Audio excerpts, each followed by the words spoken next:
Rebecca Martinez works on a complex custody case in her Seattle office. The custody battle involves a child being separated from his father. Rebecca watches as the child is torn away from his father against both their wishes. Something about this case strikes Rebecca deeply, touching old wounds she thought were healed. "Mommy, where's my daddy? When will he come see me?" Young Rebecca had asked hopefully. "He won't be coming, sweetheart. Your father left us when you were just a baby." Rebecca had spent countless nights wondering why her daddy didn't want her. At every school event, she searched the crowd for a father who never came. For 32 years, Rebecca believed her father had simply abandoned her. But watching this father's desperate love for his child confuses everything she thought she knew. The father's pain feels so genuine, so different from the abandonment she imagined. She remembers every Father's Day, wondering why she wasn't worth staying for. This case is forcing Rebecca to question everything she believed about fathers who leave. The raw emotion in this father's voice doesn't match her idea of men who abandon their children. As Rebecca continues working on the case, something unexpected happens. While reviewing the legal documents, her attention is caught by an unexpected detail. What she finds in the case paperwork stops her heart completely. An unexpected clue emerges from this stranger's custody battle. This unexpected discovery could change everything about her own story. Rebecca has found an unexpected clue that might transform everything she believed about her past. Where are you watching this incredible story begin? Have you ever had a moment that changed everything you believed? Share your thoughts below, and if this story touches your heart, please like and subscribe for more amazing journeys of family and faith. Every evening, Rebecca Martinez returns to an apartment that showcases everything she's achieved and nothing she truly needs. The designer furniture and marble floors reflect a successful life built on a foundation of emotional solitude. Success has given her everything money can buy, but it cannot fill the father-shaped void that has followed her since childhood. Awards line the walls, testifying to her legal victories. Yet photos of family are noticeably absent. The silence echoes with 32 years of unanswered questions about the man who was supposed to love her first. Professional achievement has become her armor against the pain of abandonment. But tonight, that armor feels thinner than ever. The ritual of solitary dinners has become Rebecca's normal, eating expensive takeout at a table designed for 8 but occupied by 1. Professional-grade appliances remain unused, and wine sits unopened, waiting for celebrations that never come. She has built a career defending other people's families while coming home to the absence of her own. The irony cuts deep. She fights for children's rights to see their fathers while believing her own father never wanted to see her. This routine of eating alone has become so familiar, she barely notices the loneliness anymore, until cases like today's force her to confront everything she's been avoiding. The empty chairs around her table serve as silent reminders of the family connections she's never allowed herself to build. From her window, Rebecca watches families below living the life she's convinced herself she doesn't need. Couples push strollers while children run alongside their parents, creating scenes of completeness that highlight her own emptiness. The city lights twinkle like distant stars, beautiful but unreachable, much like the family connection she's always craved but feared to pursue. She has spent 3 decades building walls around this pain, but tonight's custody case has cracked something open that she thought was permanently sealed.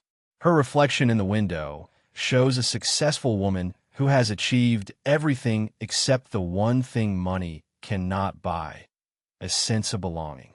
The father-shaped void in her heart echoes with every happy family scene she witnesses from her 23rd floor isolation. Rebecca's childhood was filled with questions about the father who was never there, questions that made her mother's face tighten with pain and secrecy. The kitchen had been warm with homemade meals and her mother's fierce love, but cold with the absence of answers about the man who had given Rebecca life, but never stayed to be part of it.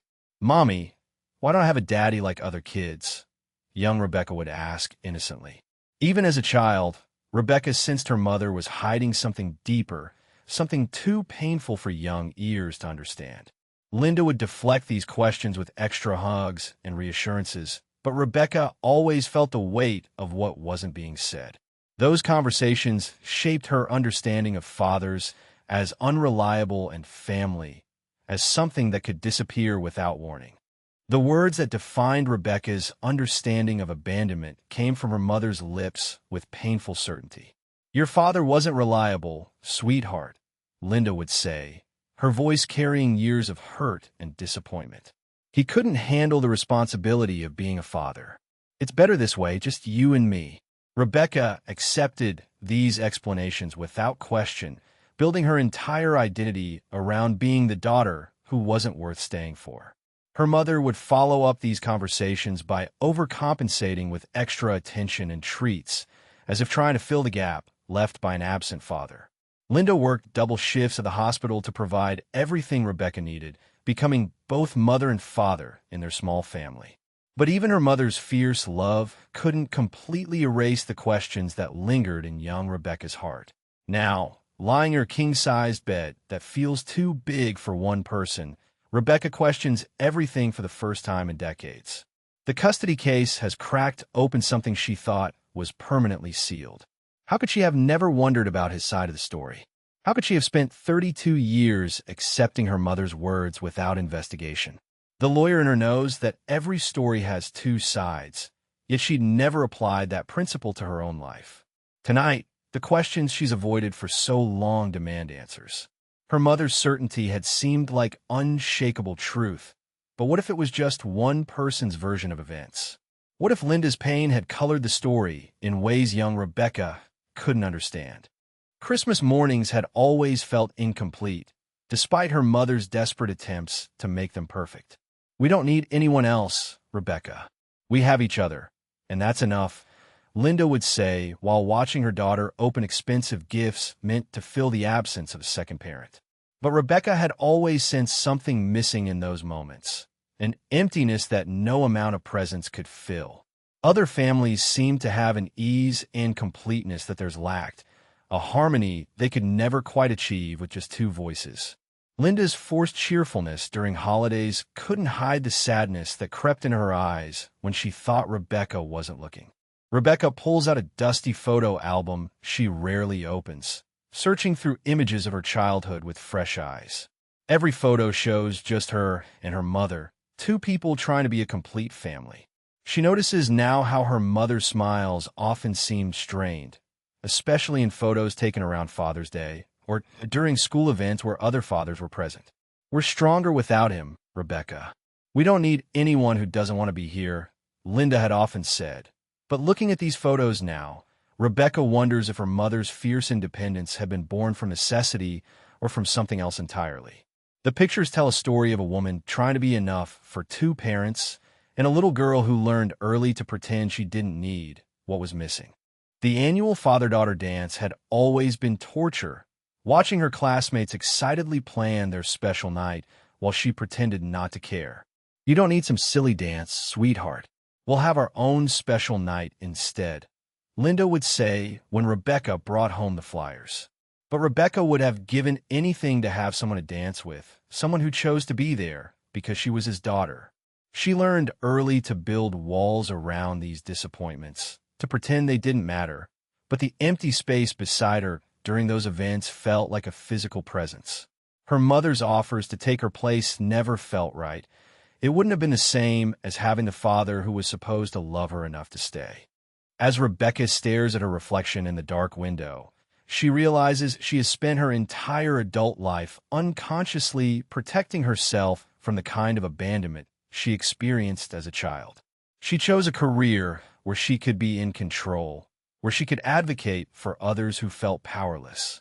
Her relationships had always been kept at arm's length, never allowing anyone close enough to leave her the way her father had. But tonight, watching that father fight desperately for his child in the custody case, she wonders if her foundational understanding of abandonment might be built on incomplete information. For the first time in 32 years, Rebecca finds herself questioning her mother's story. What if Linda's version of events wasn't the whole truth? What if her father's absence wasn't about choice, but about something else entirely? As these forbidden thoughts take shape, Rebecca makes a decision that terrifies and liberates her in equal measure. Tomorrow, she will do what she should have done years ago. She will investigate the truth about Robert Carson for herself. The next morning, Rebecca returns to the custody case that started everything. But now she's looking at the documents with different eyes. The legal papers that once seemed routine now feel like a roadmap to understanding her own past. As she reviews the father's desperate attempts to maintain contact with his child, she begins to see parallels she never noticed before. The meticulous documentation of his search efforts makes her wonder what documentation might exist about her own father's attempts to find her. For the first time in her career, a case is teaching her as much about herself as it is about her clients. Every detail in the custody file takes on new significance as Rebecca searches for clues about patterns of parental separation. The mother in this case had moved across state lines without notice, changed the child's name, and cut off all communication. The similarities to her own situation are too striking to ignore. Rebecca finds herself making notes not just for her client, but for her own understanding of how these separations typically unfold. The legal precedents and documentation requirements are giving her a blueprint for investigating her own past. She realizes that if her father had tried to find her, there would be a paper trail somewhere. Rebecca picks up the phone and calls the private investigator who had been helping with the custody case. Her voice trembles slightly as she explains what she needs, but her resolve grows stronger with each word. "I need you to help me find information about someone who might have been looking for me. His name is Robert Carson, and I believe he lived in Oregon 32 years ago." The investigator listens carefully, understanding the personal nature of this request. Rebecca provides what little information she has, knowing that this phone call is the first step toward uncovering a truth that has been buried for 3 decades. As Rebecca provides details to the investigator, memories surface that she had forgotten or dismissed as unimportant. Her birth certificate lists Portland, Oregon, as her place of birth. Her mother had moved them to Seattle when Rebecca was just 6 months old, claiming it was for a better job opportunity at the hospital. But Rebecca now wonders if the move had been motivated by something else entirely. She writes down every detail she can remember, no matter how small, knowing that each piece of information could be crucial to finding the truth. The investigator promises to start the search immediately and warns that what they find might not be what she expects. Rebecca remembers her mother telling stories about their move to Seattle, always framing it as an exciting new beginning. "We're starting fresh, just you and me against the world," Linda had often said when Rebecca asked about their life before Seattle. But now Rebecca wonders if they had been running from something rather than running toward something. The hasty nature of their departure, the lack of contact with anyone from Oregon, and her mother's reluctance to talk about their past all take on new meaning. What if their fresh start had been someone else's ending? What if Robert Carson had woken up one day to find his family simply gone? Rebecca begins her own preliminary investigation, searching online databases for any mention of Robert Carson in Oregon. Public records, property ownership, business licenses. She searches through every available database with the determination of a lawyer building a case. The internet reveals fragments of a life. A carpentry business registered in a small Oregon town, property records dating back decades, and various public documents that paint the picture of a man who has lived in the same community for years. This stability contradicts everything her mother had told her about him being unreliable and irresponsible. If he was so unreliable, why had he maintained the same business and address for so long? The preliminary search results are more promising than Rebecca had dared to hope. Robert Carson appears to be very much alive, still living in the same small Oregon town where she was born. His carpentry business has been operating continuously for over 30 years, suggesting a level of stability and commitment that doesn't match her mother's description of him. Rebecca prints out everything she can find, creating a file that feels both exciting and terrifying. Each document brings her closer to a truth that could change everything she believes about herself and her family. The man emerging from these public records is the opposite of the unreliable person her mother had described. As Rebecca spreads the documents across her desk, she's overwhelmed by the implications of what she's discovering. If Robert Carson has been stable and rooted in one place for 30 years, why hadn't he found her? Or had he tried and failed? The questions multiply faster than the answers, creating a tangle of possibilities that both excite and terrify her. She realizes that she's been living her entire life based on one person's version of events, never considering that there might be another side to the story. The lawyer in her recognizes this as a fundamental failure of due diligence, but the daughter in her understands why she had never questioned her mother's truth. Rebecca begins making a list of discrepancies between her mother's stories and the evidence she's uncovering. Linda had described Robert as unreliable and unable to handle responsibility, but his business records show 30 years of consistent operation. Her mother had claimed he wanted nothing to do with family, but his stable lifestyle suggests someone who values roots and commitment. Rebecca approaches this analysis with the same methodical approach she uses for her legal cases, but the emotional stakes make every discovery feel personal and profound. Each contradiction raises new questions about why her mother might have misrepresented the truth and what really happened 32 years ago. The investigator calls back with Robert Carson's current phone number and address, along with a surprising piece of information that makes Rebecca's heart race. For the past 30 years, Robert has been listed in the phone directory under his full name, easily findable by anyone who might have been looking for him.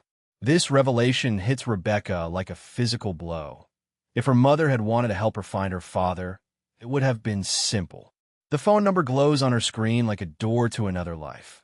One phone call away from answers she's waited 32 years to hear. As Rebecca stares at the number, she realizes that dialing it will either confirm her worst fears about abandonment or shatter everything she's believed about her father and possibly her mother as well.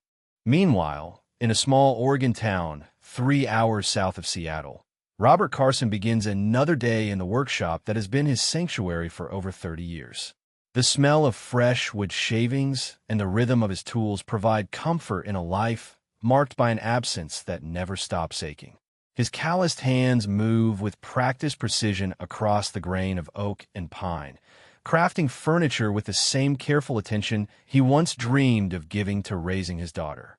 Each piece he creates carries a prayer that somehow, someday, she might find her way back to him.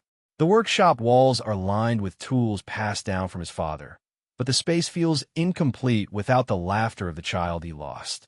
Robert's current project sits prominently on his main workbench, a delicate jewelry box made from cherry wood, inlaid with intricate patterns that have taken him months to perfect.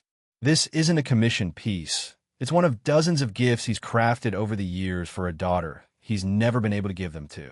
Each birthday that passes, each Christmas, each milestone he imagines she might have reached, he creates something beautiful and stores it away with hope that transcends logic. The jewelry box represents his dream of someday, placing in her hands and telling her that he never stopped thinking about her, never stopped loving her, never stopped hoping she would come home. Robert's house reflects the life of a man who has been waiting for 32 years. The furniture is well maintained, but shows the wear of someone who spends his evenings alone. Photos of Rebecca as a baby are displayed prominently throughout the room, the only pictures he has of the daughter he lost before she could even walk. The house is clean and organized, ready to welcome visitors who never come. Despite the loneliness, he maintains it as if she might arrive any day, keeping her memory alive in every carefully dusted frame and every maintained detail. The silence in the house speaks of conversations that never happened and laughter that was stolen too soon. In his bedroom closet, Robert has preserved every item from Rebecca's nursery exactly as Linda had left them. The tiny clothes, the mobile that once hung over her crib, the stuffed animals that were meant to comfort her through childhood nights. Everything remains carefully stored in protective boxes. He takes them out occasionally, not to torture himself, but to remember the brief months when he was a father in more than just biology. These items represent the future that was taken from him, the bedtime stories he never got to read, the scraped knees he never got to kiss better. The preservation of these memories has become both his burden and his hope. Mrs. Eleanor Hayes, Robert's neighbor for the past 15 years, arrives with dinner as she does several times a week. Her kindness has been one of the few lights in Robert's solitary existence, and she's the only person who truly understands the depth of his loss. "You can't give up hope, Robert," she often tells him, setting down homemade meals and staying to share conversation that fills the silence of his evenings. Eleanor has become the family he doesn't have, the maternal presence that encourages him to keep believing when logic tells him to let go. Her faith in his eventual reunion with Rebecca sometimes seems stronger than his own. Over their shared meal, Eleanor listens as Robert talks about Rebecca, a ritual that has helped him process his grief and maintain his hope over the years. "I wonder what she looks like now," Robert says, his voice carrying the weight of 32 missed birthdays. "I wonder if she has my eyes or Linda's smile. I wonder if she knows that somewhere in the world, her father thinks about her every single day." Eleanor nods with understanding, having heard these wonderings countless times, but knowing that expressing them helps Robert keep his daughter's memory alive. She believes deeply that someday these questions will have answers, that father and daughter will find each other despite the years and distance that separate them. Robert's study tells the story of a man who never stopped searching. Maps of Washington state cover one wall, marked with locations where he thought Linda might have taken Rebecca. File cabinets contain decades of correspondence with lawyers, private investigators, and missing persons organizations. The paper trail of his search efforts is exhaustive and heartbreaking. Every lead followed, every possibility explored, every avenue of investigation pursued until it reached a dead end. The room represents 32 years of hope maintained through action, of love expressed through relentless searching. Even when the leads dried up, Robert continued to update his files, keeping detailed records in case new information ever surfaced. The most precious contents of Robert's study are hundreds of letters he's written to Rebecca over the years, but never been able to send. Birthday letters, Christmas letters, letters marking her first day of school that he could only guess at, letters celebrating accomplishments he imagined she might have achieved. Each envelope is carefully dated and sealed, creating a record of his love that spans 3 decades. "My dearest Rebecca," they all begin, followed by a father's hopes, dreams, and unwavering love for a daughter he's never been able to hold since she was 6 months old. These letters represent the relationship he's maintained in his heart, the conversations he's had with her in his imagination, the father he's remained despite the separation. Robert opens one of the letters from Rebecca's 18th birthday and reads it aloud to the empty room. "Happy birthday, my beautiful daughter. Today you become an adult, and I wonder what kind of woman you've grown into. I hope you're strong like your mother, but gentle like your grandmother. I hope you know that somewhere in the world, your father is proud of you and believes in you, even though I can't tell you that in person." His voice breaks as he continues. "I dream that someday you'll want to know about the man who helped give you life, who loved you from the moment you were born, who never chose to leave you." The letter ends with a promise he's made every year.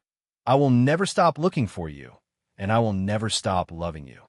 As evening settles over the small Oregon town, Robert and Eleanor sit on his front porch, a routine that has brought comfort to both of them over the years. The quiet town around them represents the stability and rootedness that Robert has maintained, hoping that if Rebecca ever came looking for him, she would find him exactly where he's always been. "She's out there somewhere, Robert," Eleanor says softly, her voice carrying the wisdom of someone who has lived long enough to believe in miracles. "And I have a feeling that someday soon, she's going to find her way home to you." Robert nods, his eyes reflecting stars and unshed tears, holding on to the faith that has sustained him through 32 years of separation. Tonight, as every night, he falls asleep believing that tomorrow might be the day his prayers are finally answered. The investigator's call comes exactly when promised, but Rebecca's hands still tremble as she answers the phone.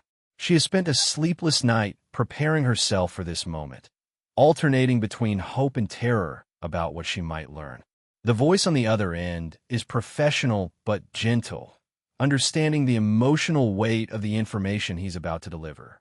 Ms. Martinez, I've completed the initial investigation into Robert Carson, and I have some significant findings that I think will surprise you.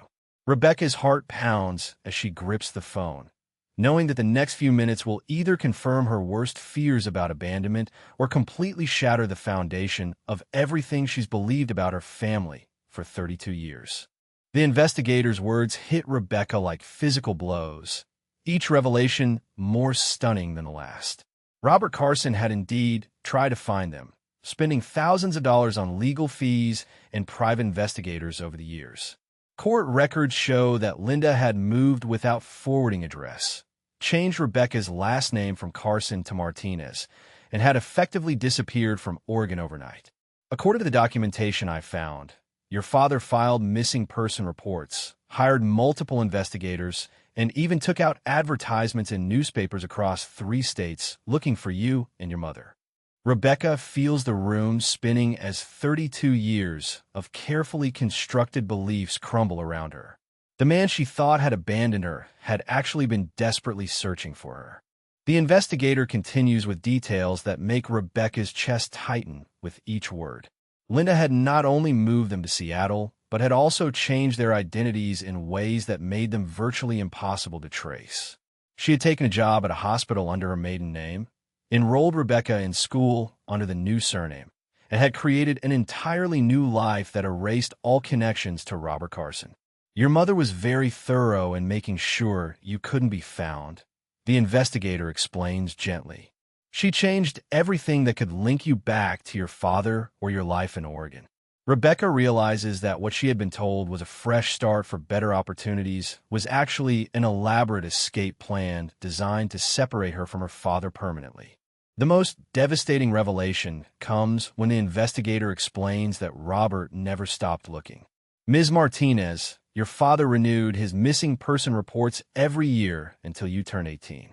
Even after that, he continued to maintain active files with several agencies, hoping that someday you might reach out or that new information might surface. Rebecca feels a mixture of grief and rage wash over her as she understands the magnitude of what was taken from both her and her father. While she was growing up believing she wasn't worth staying for, Robert was spending every spare dollar and moment trying to find her. The investigator's gentle voice continues. I found evidence of his search efforts as recently as last year. He's never given up hope of finding you. Rebecca demands to know everything about her father's search efforts, needing to understand the full scope of what her mother had hidden from her. The investigator provides a detailed timeline that spans 3 decades. The immediate filing of missing person reports when they disappeared, the hiring of multiple private investigators over the years, legal consultations about parental rights, and even attempts to work with law enforcement across state lines. Your father also placed personal ads in newspapers every year on your birthday, hoping you might see them when you became old enough to look for him yourself. Each detail adds another layer to Rebecca's understanding of how thoroughly her mother had deceived her and how desperately her father had wanted to find her. Through tears, Rebecca asks the question that terrifies her most. Is he still alive? Is he still looking for me? The investigator's response brings both relief and overwhelming emotion. Yes, Ms. Martinez. Robert Carson is very much alive and still living in the same town where you were born. He owns a carpentry business and has never moved, as if he's been waiting for you to come home. The investigator pauses before delivering the most poignant detail. His phone number has been listed in the directory for 32 years under his full name. If your mother had ever wanted to help you find him, it would have taken one phone call. This revelation hits Rebecca harder than any other. Her mother had not only hidden her father from her, but had actively chosen to keep them separated even when reconnection would have been simple. As the call ends, Rebecca sits alone in her office, overwhelmed by the magnitude of her mother's deception and the years of love she's missed with her father. The successful attorney who prides herself on uncovering truth had lived her entire life based on a lie. She thinks about every Father's Day she spent feeling abandoned, every school event where she felt incomplete, every moment she wondered why she wasn't worth loving enough for her father to stay. Meanwhile, Robert Carson was desperately searching for her, never knowing that she was growing up believing he didn't want her. The cruelty of the situation, that both father and daughter spent 32 years longing for each other while being deliberately kept apart, feels almost unbearable. Rebecca stares at the slip of paper containing her father's phone number and address, the same information that had apparently been publicly available for 32 years. Her emotions cycle between rage at her mother's betrayal, grief for the relationship she missed, and terror about reaching out to a man who is essentially a stranger despite being her father. She realizes that Linda had not only robbed her of a father, but had also robbed Robert of his daughter, creating a tragedy that affected multiple lives across decades. The weight of this knowledge feels crushing. How do you forgive a parent for stealing your other parent? How do you reach out to a father who has been grieving your absence for 3 decades? Rebecca makes a difficult decision that she knows will be emotionally devastating but necessary for her healing. She needs to search through her mother's belongings for any evidence of her father's attempts to contact them, any proof that Linda had actively hidden his efforts to reconnect. The thought of discovering that her mother had been intercepting letters or calls makes her sick, but she needs to know the full truth before she can move forward. "I have to know everything," she whispers to herself, understanding that uncovering the complete scope of her mother's deception is the only way to process the betrayal and begin to heal from 32 years of manufactured abandonment. As darkness settles over Seattle, Rebecca prepares herself for what may be the most emotionally challenging task of her life, searching through her deceased mother's personal belongings for evidence of the father who never stopped looking for her. She knows that what she finds in those boxes could either provide closure or reveal an even deeper level of betrayal than she's already discovered. The investigator's words echo in her mind. Robert Carson has been waiting for 32 years, maintaining the same address and phone number, hoping that someday his daughter would find her way home. Tomorrow, Rebecca will begin the journey toward that reunion.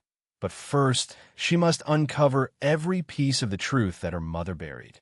The little girl who once asked, "Why don't I have a daddy?" is finally going to get her answer, and it's more heartbreaking and hopeful than she ever could have imagined. Rebecca stands before the closet that has remained untouched since her mother's death 5 years ago, steeling herself for what she might discover inside. The boxes containing Linda's personal effects have been waiting like time capsules, holding secrets that Rebecca never thought to question until now. Her hands shake as she reaches for the first box, knowing that she's about to either find evidence of her father's love or confirmation of an even deeper betrayal than she's already uncovered. The morning light streaming through her apartment windows feels symbolic. She's finally ready to shine light on the darkness that has shaped her entire understanding of family and abandonment. The first box yields financial records, medical documents, and other routine paperwork from Linda's life, but Rebecca approaches each item with the scrutiny of a detective. She's looking for anything that might indicate contact from Robert: letters, phone records, forwarding addresses, anything that would prove her mother had been actively hiding her father's attempts to reach them. Each innocuous document feels loaded with potential significance as Rebecca realizes she's searching for evidence of a deception that spanned her entire childhood. The methodical examination of her mother's life through these papers feels both invasive and necessary. An archaeological dig through the ruins of trust between mother and daughter. Beneath a layer of old photo albums and medical records, Rebecca's fingers encounter something unexpected: a small wooden box that she doesn't recognize from her mother's belongings. The box is simple but well-crafted, with a distinctive style that seems familiar, though she can't place where she might have seen similar work. Her heart begins to race as she realizes this box was deliberately hidden beneath other items, as if Linda had wanted to keep its content secret. The weight of the box in her hands feels significant, as if it contains more than just objects. It holds the potential to rewrite everything she understands about her past. Rebecca opens the wooden box with trembling hands and gasps at what she finds inside. Dozens of letters addressed to her in handwriting she doesn't recognize, all marked "Return to Sender" in her mother's familiar script.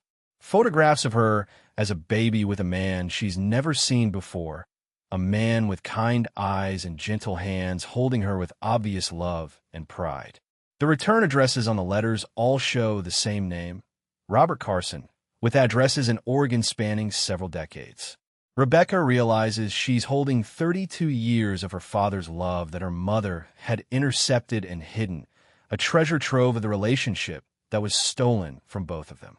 Rebecca opens the first letter with shaking hands and begins to read words of love from a father she was told didn't want her. "My dearest Rebecca," the letter begins, "you are 6 months old today, and I miss you more than word can express. Your mother has taken you somewhere I cannot find, but I want you to know that your daddy loves you and is looking for you every single day."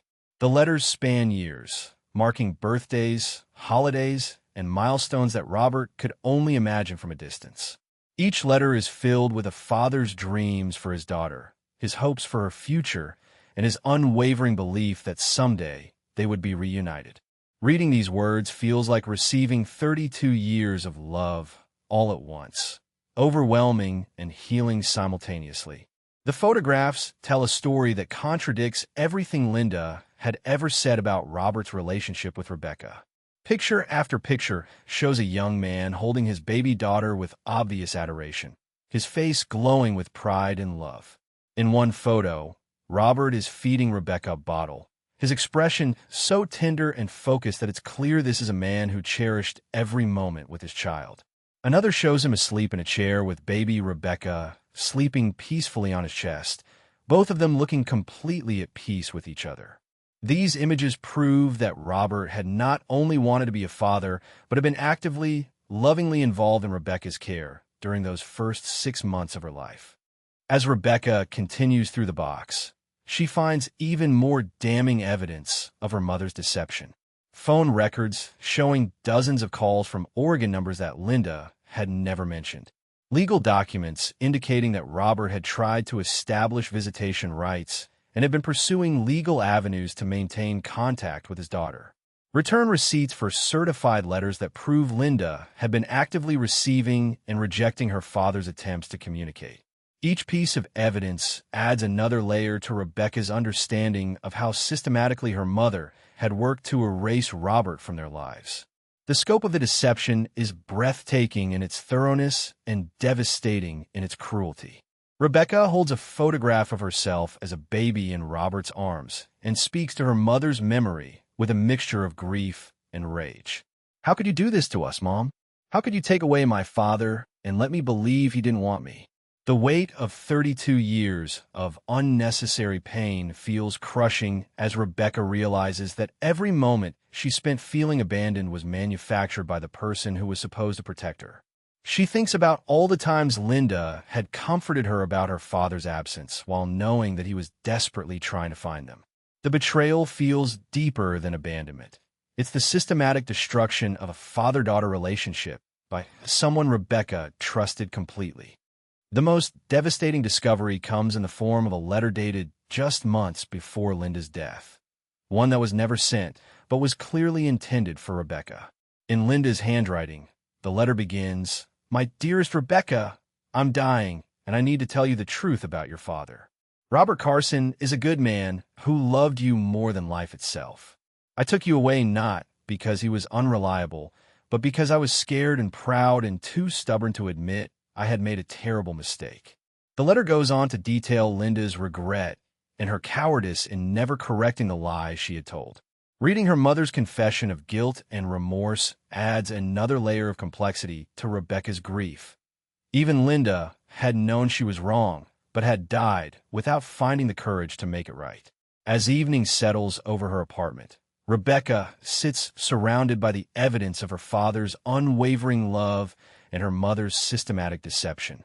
The wooden box that held these treasures bears the same craftsmanship style she noticed in some of Robert's other gifts. She realizes now that even this box was probably made by her father's hands. One more expression of love that Linda had hidden away. The letters, photographs, and legal documents paint a clear picture. Robert Carson is not the unreliable man who abandoned his family, but a devoted father who has spent 32 years grieving the loss of his daughter and never giving up hope of finding her. Armed with this truth and overcome with a mixture of grief for lost time and hope for the future, Rebecca makes the decision that will change everything. Tomorrow, she will not just call her father. She will drive to Oregon and meet the man who never stopped loving her, never stopped looking for her, and never stopped believing that someday his little girl would come home. The 3-hour drive from Seattle to the small Oregon town where Robert lives feels like the longest journey of Rebecca's life, each mile bringing her closer to a reunion 32 years in the making. Her car is filled with the letters and photographs she discovered, evidence of a father's love that she's carrying back to him like a peace offering. The familiar Pacific Northwest landscape rushing past her windows seems to be leading her not just to a new place, but to a new understanding of herself and her family. Rebecca's hands grip the steering wheel tightly as she rehearses what she might say to the man who gave her life but was never allowed to be part of it. The nervous energy coursing through her body is matched by an overwhelming sense of rightness. She's finally going home to a father who never stopped waiting for her. As Rebecca enters the small Oregon town where she was born, everything feels both foreign and familiar in a way that defies logic. The tree-lined streets and small-town atmosphere seem to whisper with memories she's too young to consciously recall, but that lives somehow in her bones. She passes the hospital where she was born, the park where Robert probably imagined pushing her on swings, the elementary school where she might have attended if their family had stayed together. The contrast between this peaceful, rooted community and the urban Seattle environment where she grew up is striking. Rebecca realizes that this place represents the childhood that was taken from her, the small-town stability that her father offered but that her mother rejected. The simplicity and warmth of the community feels like coming home to a life she never knew she'd lost. Rebecca parks outside Carson Carpentry, the business that has been Robert's life for over 30 years, and sits in her car, trying to summon the courage to walk inside.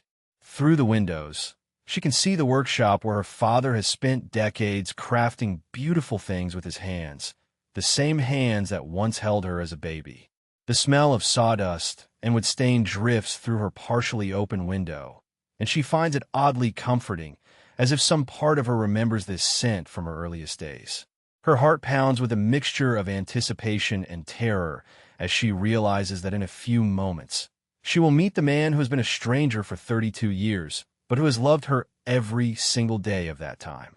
The weight of the letters and photographs in her bag feels like carrying 32 years of missed birthdays, missed bedtime stories, and missed father-daughter moments that they can never recover but might somehow begin to heal. Inside the workshop, Robert Carson works on a delicate piece of furniture, unaware that his world is about to change forever. His concentration on the intricate details of his craft reflects the same careful attention he has given to preserving his love for Rebecca over the years. The workshop around him tells the story of a man who has found solace in creating beautiful things while nursing a broken heart.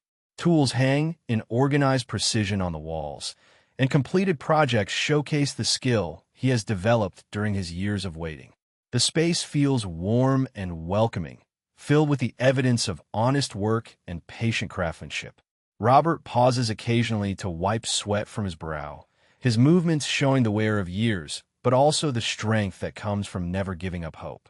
This is the sanctuary where he has processed his grief and maintained his faith that someday his daughter would return to him. The moment Rebecca steps through the workshop door, time seems to suspend itself as father and daughter look at each other for the first time in 32 years. Robert's hands freeze on his tools as he looks up to see a young woman with eyes that mirror his own, standing uncertainly in the doorway of his shop. The recognition is instant and overwhelming. Despite the decades that have passed, he knows without a doubt that this is his little girl, now grown into a beautiful woman. Rebecca sees her own features reflected in his face, the eyes that she's looked at in mirrors all her life without understanding where they came from. For a moment, neither of them speaks, both overwhelmed by the magnitude of this moment that they've dreamed about but never dared to believe would actually happen. The workshop that has been Robert's refuge becomes the setting for the miracle he's prayed for every day for 32 years. Rebecca.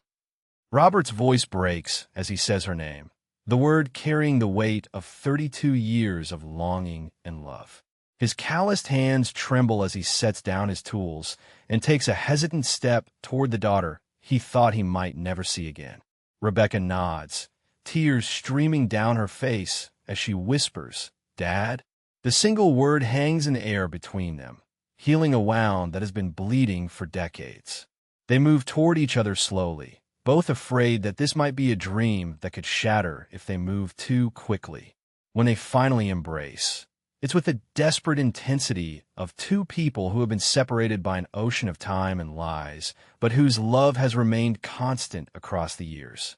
The hug lasts for minutes, both of them clinging to each other as if afraid the other might disappear again. Through tears and halting words, Rebecca and Robert begin to share their stories of the 32 years they've spent apart. Rebecca tells him about growing up believing he had abandoned her, about the successful but lonely life she built on that foundation, and about the recent discovery that everything she believed was a lie. Robert shares his own story of desperate searching, legal battles, and never-ending hope that someday she would find her way back to him. "I never stopped looking for you," he tells her, his voice thick with emotion. "Not a single day went by that I didn't think about you, wonder about you, pray that you were safe and happy." Rebecca pulls out the box of letters and photographs she discovered, placing them on his workbench like offerings at an altar. "I found these," she says simply. "I know everything now. I know you never abandoned me. I know my mother lied to both of us." Robert leads Rebecca to a small room adjacent to his workshop, opening the door to reveal a space that takes her breath away. The room has been maintained as a shrine to their lost relationship. Gifts he made for her over the years, photos of her as a baby, and keepsake from the brief months when he was actively her father. "I made something for you every birthday," he explains, his voice breaking with emotion. "Every Christmas, every milestone I imagined you might reach.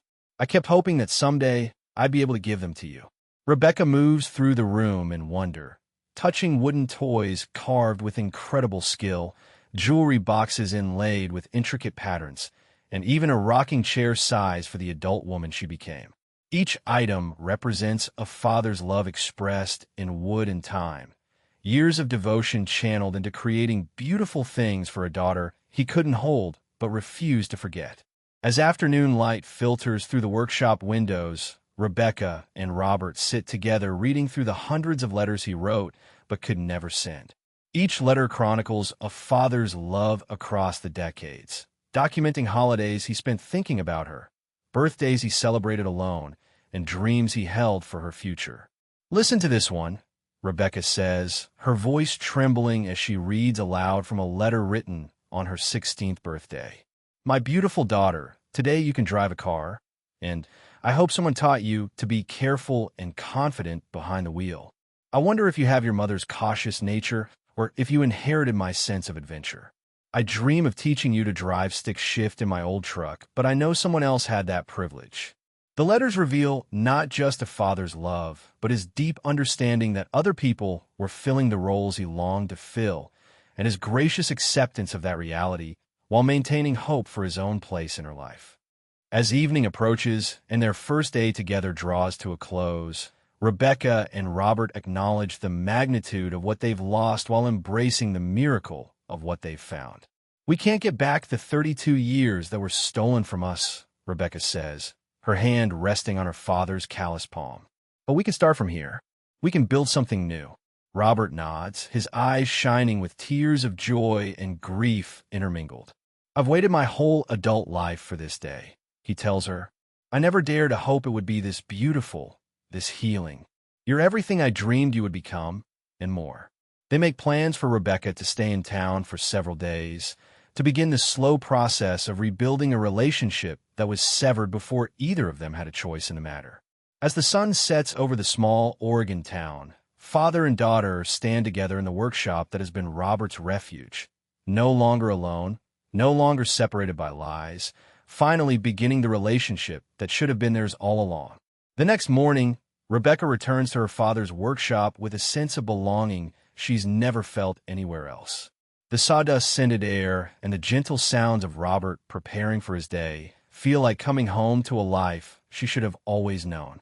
Robert greets her with a shy smile and coffee in a handmade ceramic mug, and Rebecca realizes this is what mornings with a father should feel like: comfortable, warm, and filled with quiet affection. They move around each other in the workshop with surprising ease, as if 32 years of separation can't completely erase the natural rhythm between father and daughter. The morning light streaming through the workshop windows illuminates not just their workspace, but the beginning of a relationship that was stolen from them, but never truly lost.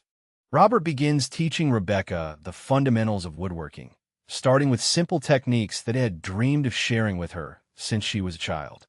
His patient instruction reveals a natural teaching ability that has been waiting 32 years for its intended student. "Feel the grain of the wood," he tells her, guiding her hands across a smooth piece of oak. Every piece of wood has its own personality, its own story. You have to listen to what it wants to become. Rebecca is surprised by how naturally the tools feel in her hands, as if some genetic memory is awakening after decades of dormancy. The physical act of creating something beautiful with her father feels deeply meaningful, a tangible way of rebuilding their connection through shared purpose and inherited skill. As the day progresses, Rebecca completes her first woodworking project, a simple jewelry box that Robert helps her design and craft. The pride in his eyes as she sands the final surface smooth is the kind of fatherly approval she's never experienced but has craved all her life. "You have natural talent," he tells her, his voice filled with wonder. "You handle the tools like you've been doing this for years. I think you inherited more from me than just my eyes." The jewelry box, imperfect but made with love and guided by her father's patient hands, becomes a symbol of what they can build together going forward. Rebecca realizes that this simple wooden box means more to her than any expensive gift she's ever received, because it represents the father-daughter relationship they're creating from the foundation of love that never died. While they work side by side, Rebecca and Robert begin sharing the stories of their separate lives, filling in 32 years of missing pieces. Rebecca tells him about her law career, her drive to help families, and her unconscious search for the stability she'd never felt growing up without a father. Robert shares how he channeled his grief into his craft, creating beautiful things as a way of expressing the love he couldn't give to his daughter directly. "Every piece I made was a prayer," he explains, running his weathered hands over a completed table. "I put all my hopes for you into my work, believing that somehow the love would find its way to you even if I couldn't." They discover remarkable similarities in their personalities, the same methodical approach to problem solving, the same dry sense of humor, the same tendency to express love through actions rather than words. As they work together, Rebecca is struck by how much she and Robert are alike in ways that have nothing to do with appearance. They both organize their tools with the same precision, both pause to think before speaking, both have the same habit of tilting their heads when concentrating on a difficult task. "I always wondered where I got my stubbornness," Rebecca laughs, watching Robert methodically perfect a detail that most people would consider finished. "Now I know. It comes from a man who spent 32 years refusing to give up hope." Robert chuckles, recognizing his own persistence reflected in the daughter who built a successful career through sheer determination. These discoveries of shared traits and tendencies feel like finding missing pieces of herself, understanding finally where her personality quirks and natural abilities originated. As their second day together progresses, the differences in their lifestyles become more apparent, creating moments of awkwardness alongside the growing connection. Rebecca's expensive clothes and manicured hands look out of place in the workshop environment, and her instinctive references to high-end restaurants and luxury amenities highlight the vastly different worlds they've inhabited. Robert's simple lifestyle and blue-collar perspectives sometimes clash with Rebecca's urban sophistication and professional expectations. "I've never eaten sushi," Robert admits when Rebecca mentions her favorite Seattle restaurant, "and I don't own a suit." These differences create small moments of disconnection that remind both of them how much time and experience separate them, despite their undeniable bond. Despite their different backgrounds, Rebecca begins to see the wisdom in her father's simple approach to life and his deep understanding of what truly matters. Robert's contentment with his modest home, his satisfaction in creating beautiful things with his hands, and his genuine relationships with his neighbors represent values that Rebecca has never considered but finds increasingly appealing. "You have everything you need right here," she observes, looking around the workshop that serves as both workspace and sanctuary. "I have everything I could want in Seattle, but I've never felt the peace that you have here." Robert nods thoughtfully. "Happiness isn't about what you have," he tells her. "It's about knowing who you are and being grateful for the people who love you. I may not have much, but I've never doubted my purpose or my love for you." As evening approaches, Rebecca and Robert work together in comfortable silence, the kind of peaceful companionship that speaks to a deeper connection beyond words. The rhythm of their shared work, Rebecca holding pieces while Robert joins them, both of them moving in sync without needing to communicate every action, feels like a dance they've been practicing their whole lives without knowing it. Rebecca realizes that this quiet collaboration with her father is teaching her something her high-pressure career never could: the satisfaction of creating something lasting with patience and care. The simple act of making something beautiful together becomes a metaphor for rebuilding their relationship, careful, methodical, and requiring both of their contributions to create something whole and meaningful. As their day of working together draws to a close, Rebecca expresses to Robert how this simple day has already begun to heal wounds she didn't even realize were still bleeding. "I've spent my whole life feeling like something was missing," she tells him, her hands still dusty from their woodworking session. "I thought success would fill that empty space, but it never did. Being here with you, learning something you love, working with my hands, this feels more real than anything I've done in years." Robert's eyes shine with tears of joy as he shares his own feelings about their reunion. "I dreamed of teaching you these things when you were little," he says. "I imagined us working together, building things, sharing this craft that's been in our family for generations. I never gave up hope that someday we'd have this chance, and it's more beautiful than I ever dared to imagine."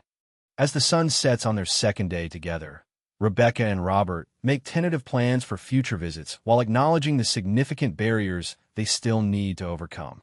The geographic distance between Seattle and Oregon is just one challenge. They also need to navigate the emotional complexity of building an adult relationship between people who are strangers despite sharing DNA and unconditional love. "This is just the beginning," Rebecca says, looking around the workshop that has become the birthplace of their renewed relationship. "We have so much time to make up for, so much to learn about each other. But I want to try. I want to be your daughter, really be your daughter, not just in biology, but in all the ways that matter." Robert nods, his weathered hands trembling slightly with emotion. "We'll take it one day at a time," he promises. "We'll build this relationship the same way we build furniture, carefully, patiently, with attention to every detail.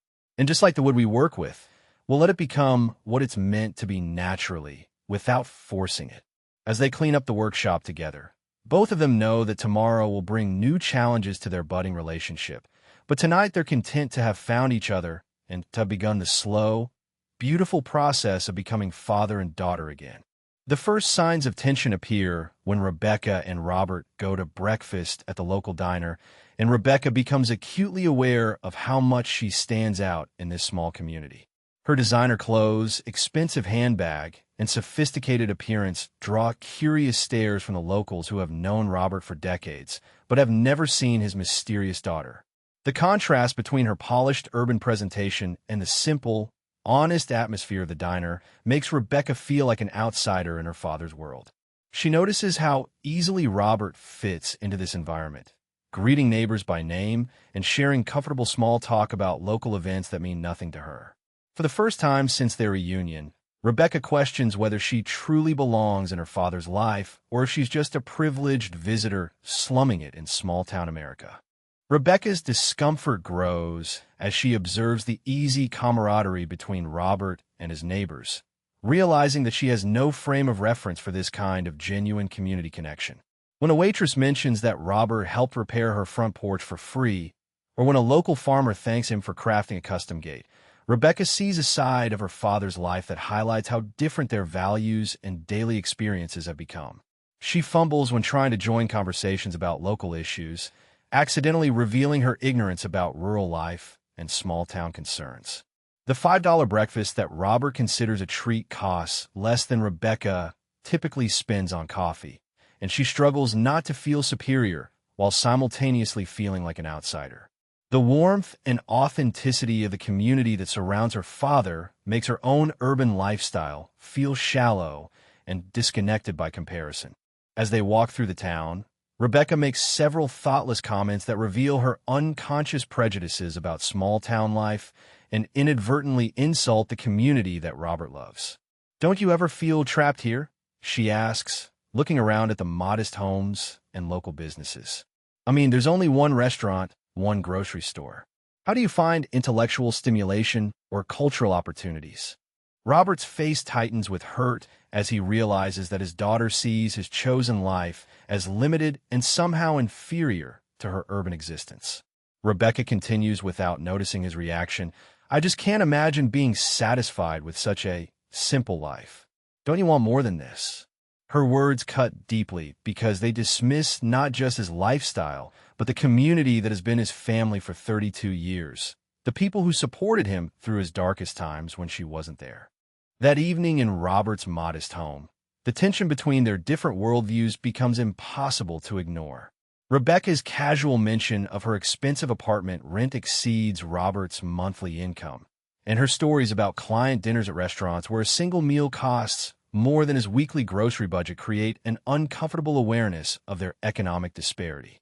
Robert becomes increasingly quiet as Rebecca unconsciously demonstrates how different their lives have become, her casual references to luxury highlighting the gulf between them. "I'm sorry," Robert finally says, his voice heavy with disappointment. "I know my life isn't exciting or sophisticated like yours. I know this town probably seems boring and backwards to someone who's used to the city. But this is who I am, Rebecca. This simple life you can't understand is the life where I've kept my love for you alive for 32 years. The conversation escalates when Rebecca becomes defensive about her lifestyle and achievements, feeling judged by her father's quiet disappointment. "I worked hard for everything I have," she says, her voice rising with frustration. "I built a successful career. I helped people. I made something of myself despite growing up without a father. Why should I apologize for being successful?" Robert's response cuts to the heart of their conflict. "I'm not asking you to apologize for success, Rebecca. I'm asking you to understand that success isn't just about money or status or living in the right neighborhood. I'm asking you to see that the people in this town have value, that the life I've built here has meaning, even if it doesn't look like success to you." The argument reveals the fundamental difference in their worldviews. Rebecca equates worth with achievement and accumulation, while Robert finds meaning in relationships and community. As their first real conflict reaches its peak, Rebecca questions whether she truly belongs in Robert's world or if their reunion was a mistake born of emotion rather than reality. "Maybe we're just too different," she says, tears of frustration and confusion in her eyes. "Maybe 32 years apart has made us into people who can't really understand each other. You have this whole life, this community, these relationships that I'm not part of and never will be. And I have a life in Seattle that you probably couldn't understand or appreciate either." Robert sits in his worn armchair, looking older and more defeated than she's seen him since their reunion. "Maybe you're right," he says quietly. "Maybe we missed our chance to be father and daughter. Maybe we're just two strangers who happen to share DNA, but don't share anything that really matters." Rebecca steps outside into the cool Oregon night, seriously considering ending their reunion and returning to Seattle before they cause each other more pain.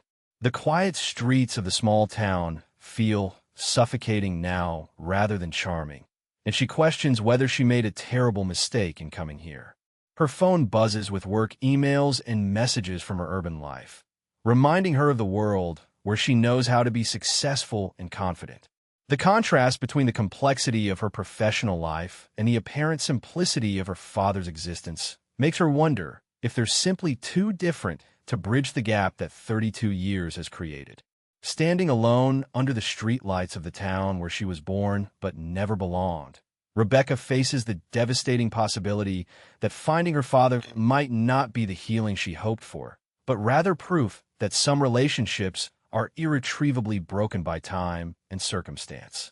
In her moment of crisis, Rebecca finds herself knocking on Mrs. Eleanor's door, drawn by the older woman's reputation as Robert's closest friend and confidant. Eleanor welcomes her with the kind of maternal warmth that Rebecca realizes she's been missing all her life, offering tea and a listening ear without judgment. "Your father has talked about you every day for 15 years, Eleanor tells her gently. Not about the successful lawyer you became, though he's proud of that. He talks about the baby girl he lost, the child he dreamed of raising, the daughter he never stopped loving. But honey, love isn't about understanding each other perfectly or living the same kind of life. Love is about accepting who someone is and finding ways to honor that, even when it's different from what you know." Eleanor's wisdom cuts through Rebecca's confusion with the clarity that only comes from decades of life experience and genuine caring. Eleanor shares stories about Robert that Rebecca has never heard, revealing the depth of his character and the sacrifices he's made over the years. "Your father could have remarried, could have had other children, could have built a different life for himself," Eleanor explains. "But he chose to keep his heart open for you, even when it meant being alone for 32 years. When Mrs. Patterson's husband died and left her with 3 young children, your father spent every weekend for 2 years helping with repairs and maintenance on her house, never accepting payment. When the Johnson boy needed a father figure after his dad abandoned the family, Robert stepped in and taught him carpentry, gave him direction, helped him become the good man he is today. He's been a father to half this town while never forgetting that his real daughter was out there somewhere, needing him to stay faithful to her memory." These revelations help Rebecca understand that her father's simple life is actually rich with meaning and generosity that her urban success has never taught her to value. Armed with Eleanor's wisdom and a new understanding of her father's character, Rebecca walks back to Robert's house to find him sitting on the front porch, waiting for her return. The sight of him there, patient and hopeful despite their argument, breaks her heart with the recognition of how much he truly loves her. "I'm sorry, Dad," she says, the word dad coming naturally for the first time since their reunion. "I've been judging your life by my standards instead of trying to understand it on its own terms. I've been so focused on what we don't have in common that I missed what we do share: integrity, stubbornness, and a capacity for love that survives even 32 years of separation." Robert stands and embraces her, his forgiveness immediate and complete. "We don't have to live the same kind of life to love each other, Rebecca," he tells her. "We just have to be willing to learn from each other and respect the choices we've made. Your success doesn't threaten me, and my simplicity shouldn't threaten you. We can be different and still be father and daughter." As they stand together under the starlit Oregon sky, both of them understand that their relationship will require ongoing effort and mutual respect, but that the love between them is strong enough to bridge any differences in lifestyle or values. The final morning of Rebecca's visit dawns with a sense of peace and resolution that seemed impossible just hours before. Father and daughter work side by side in the workshop, but now their collaboration carries a deeper understanding of who they are as individuals and what they can become together. The tension of the previous day has given way to a mature acceptance of their differences and a genuine appreciation for what each brings to their relationship. Rebecca no longer sees her father's simple lifestyle as a limitation, but as a choice that reflects his values and priorities. Robert no longer feels judged by his daughter's success, but inspired by her achievements and grateful for the opportunities she's had that he could never provide. Their morning work together feels like a new beginning built on honest communication and mutual respect. As they work on a final project together, a small keepsake box that Rebecca can take back to Seattle, their conversation reveals how much they've both grown from their conflict and reconciliation. "I understand now why you stayed here," Rebecca tells her father, her hands moving confidently with the tools he's taught her to use. This isn't about settling for less. This is about knowing what matters and building a life around those values. You have something I've been searching for my whole life, contentment and purpose that isn't dependent on external validation.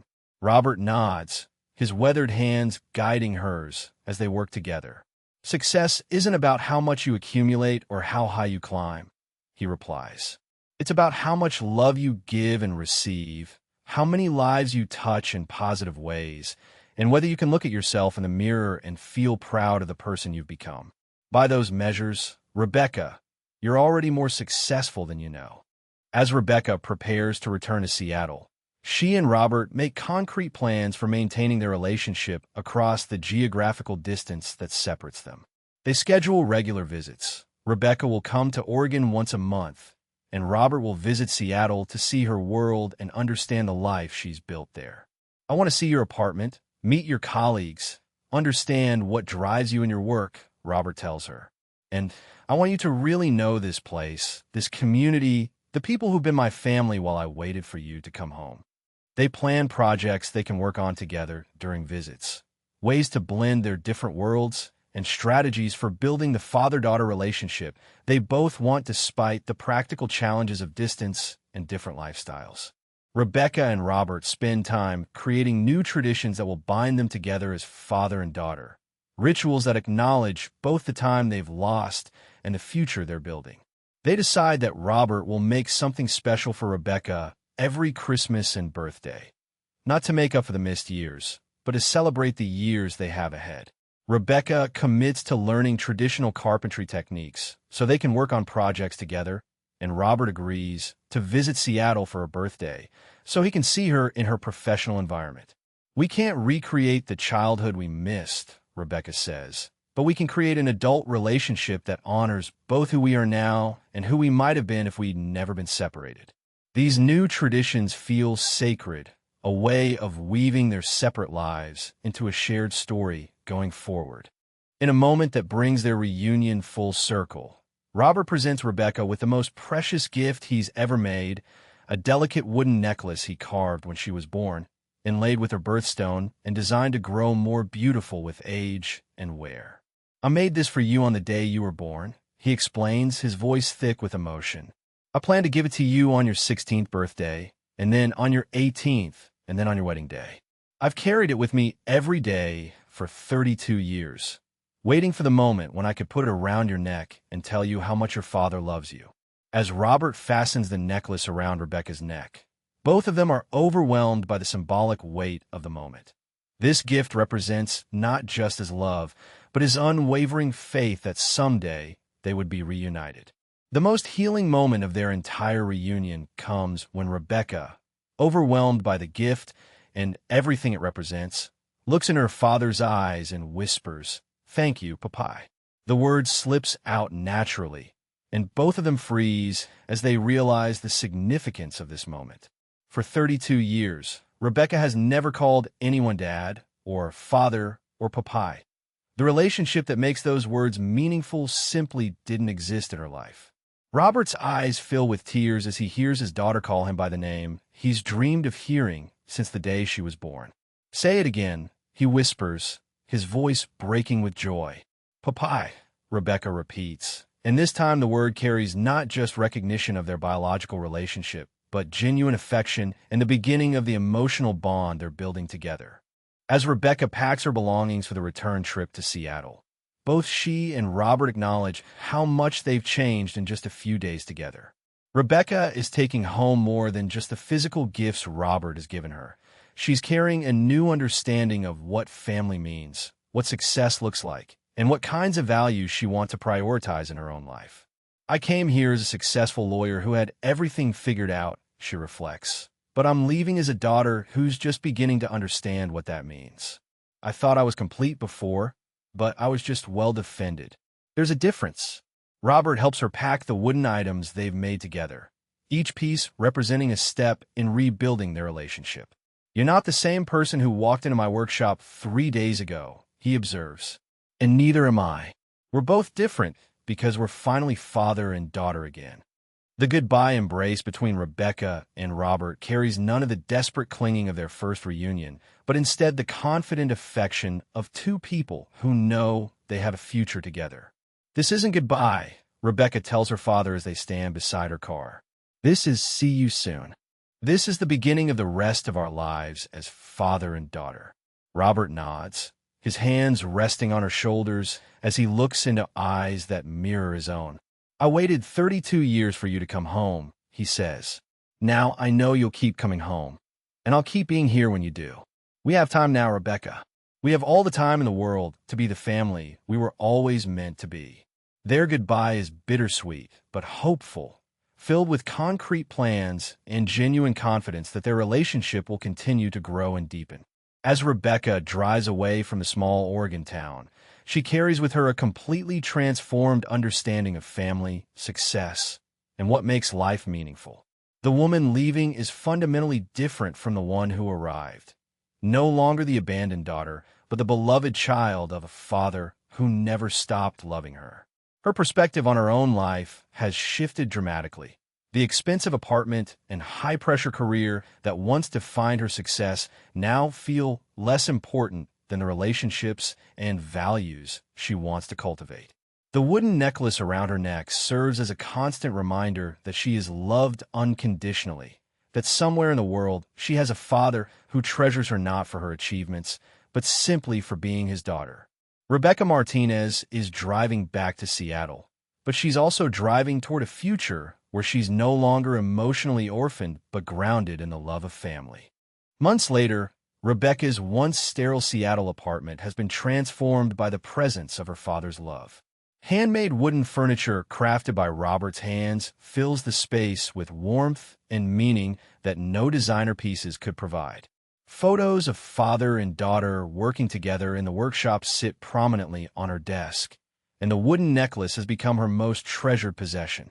Rebecca has found ways to incorporate her father's values of community and simplicity into her urban life, volunteering more, prioritizing relationships over achievements, and finding satisfaction in creating things with her hands during evening woodworking classes. The father-shaped void that defined her for 32 years has been filled not just with Robert's presence, but with a deeper understanding of what family truly means. Where are you watching this incredible story of reunion and healing? Have you ever discovered that everything you believed about your past was wrong, but the truth was more beautiful than you could have imagined?